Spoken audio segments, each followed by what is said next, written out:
Donnie and Dolly. The team is supported by ableauctions.ca. Closing your business? We can help.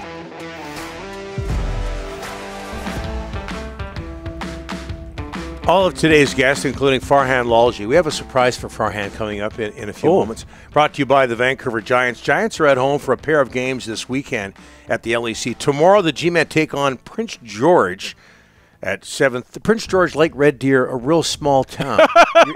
You're getting ripped for calling Red Deer I accidentally said Red Deer. Obviously, I know it's got 80,000 people. It's not a. It's a mid. It's a medium market. Medium market. Yeah. Okay. Fine. In terms of media, it would be considered a medium market. Medium market. Medium market. Yeah. They take on Prince George at 7:30, and Saturday Everett is in town. Puck drop is at 7 p.m. Get your tickets now at vancouvergiants.com/tickets. Farhan Lalji getting a new car. Really? Farhan Lalji here at Key West Ford. Finally, I get an electric vehicle. My guy Eric is going to show me how this thing works. You sure you trust me? I do. All right, let's see. Wow.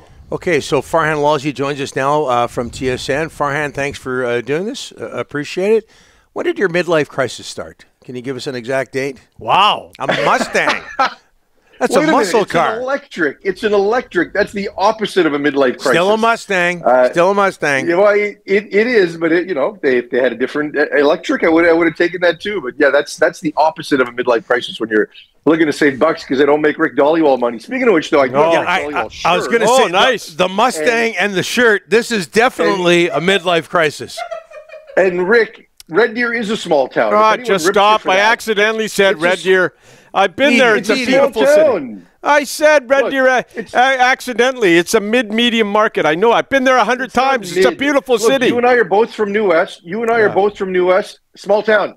Queensboro. Small town, same size. Hey, Queensboro, even smaller than New West.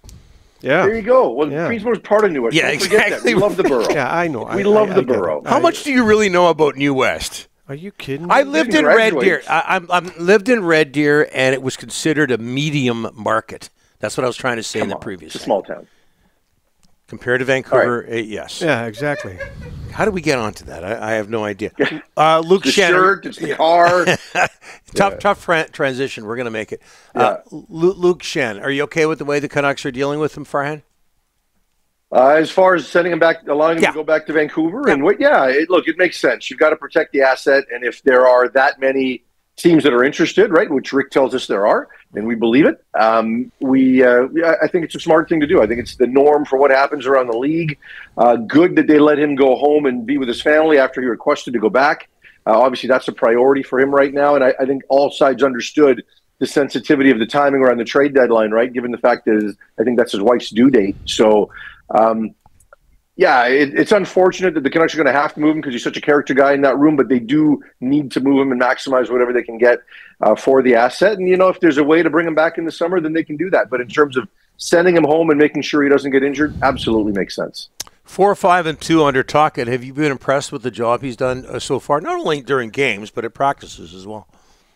Yeah, I think there's a degree of intensity and a degree of detail that he can offer. There's no doubt about it. And I just think there's always a new element of freshness when you get another guy in there. And he's got good credentials. He's well respected around the league. So I think it's been good. And you can see the fact that this team has given up fewer shots. They're amongst the best teams in the league in terms of fewest shots allowed since he's been there. Now, unfortunately, in terms of scoring chances, they're still right up there, right? I mean, the shots they give up quite often are pretty egregious. And, I was watching the game the other night, and it's like every time they give up a goal, it happens 5 seconds after an electric save, right? So it's not like the goalies and we know that they haven't been good as far as save percentage and all of that, but it still hasn't been necessarily easy. They haven't faced the shot volume, but they've still faced the shot quality. But even the volume going down a bit is a positive under Rick Tocchet. So I think they're headed in the right direction. No playoffs again this year, so might as well play the youngsters. Ratu's going to be in there. Seelov's starting tonight. There's a host of kids in Abbotsford that could still come up. Is this the right thing to do now, start playing the kids? Yeah, I think they should, and that's one of the organization's decisions where, hey, look, if A, we want to develop these guys, but B, management can decide on the tank, right? Like they can decide to slow things down and maybe not make the best lineup or the most experienced lineup available. Sometimes that backfires, right? Because these young guys can come in full of energy and might give you the best hockey that the group is capable of, right? Because for them, it's an opportunity versus everyone else who's playing out the string. So you saw what happened with DiGiuseppe in terms of making sure he's available for the playoffs in Abbotsford. So I think they've got to manage that because I think those playoffs are important, right? When they get in them, it's not the NHL, but it's still an intensity of a series and season on the line and all those types of things, and you'll learn a lot about your guys. So I do think they need to at some point get Höglander back up here. Give Klimovich a little bit of run. Give some of these guys an opportunity. Reward them, see what they can do, and then get them back down there for the playoffs. Let's go to the CFL. The Argos quarterback. You talk about this, leaving the CFL, going to the XFL, a big cut in pay, the whole 9 yards. What are your thoughts on that? Well, McLeod, I don't think is going to be a trend setter, right? Most people that are playing at that position and can make that much money in this league aren't going to go back down. But he doesn't really need the money, right? His wife's in the entertainment industry and does a really good job. She makes a lot of money. And so he's afforded the opportunity of playing the game on his terms. So in his case, and I visited with him, right? We sat down in Atlanta back in December and spent some time together. And, you could just tell how much his family, specifically his young daughter, meant to him. And it killed him to be away. This is the guy that won the Grey Cup and was on a flight the next day to go back to Atlanta. He didn't stick around and wait for the parade and do any of that, right?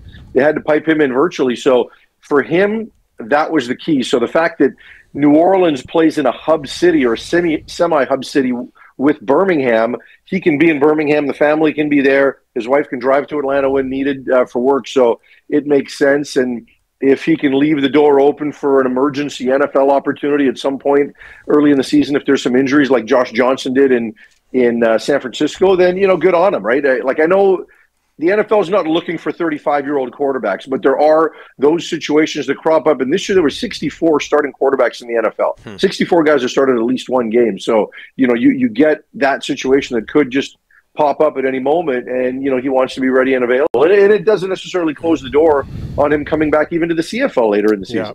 Yeah, we're talking about McLeod Bethel Thompson for people who weren't sure.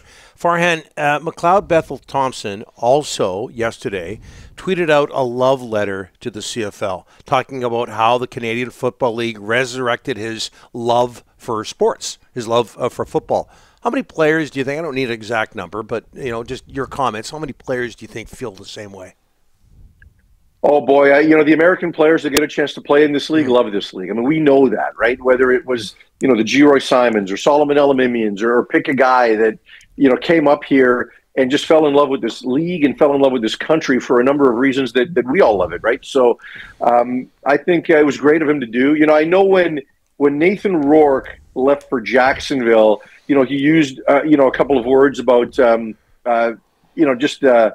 whether it was, I think it was a detour or something like that, right? An unexpected detour, something along those lines. And I don't think he meant anything negative by it, but it was probably a poor choice of words. And McLeod saw that, right? And I know that he wanted to make sure that there was no mixed messages in terms of how much he loves this league, because when you're a journeyman in the NFL and you bounce around from league to league and then you come up here and you get to play and you realize the quality in this league and then you decide to leave it matters to you, right? And he got to play. He got to win a championship. He got to win games and set passing records with that franchise. So good for him for expressing that, and hopefully everybody here realizes, if you're not a CFL fan, realize how much it means to some of these American players too.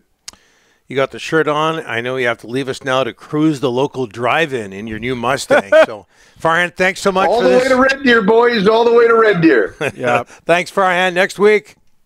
See you guys. Farhan Lalji.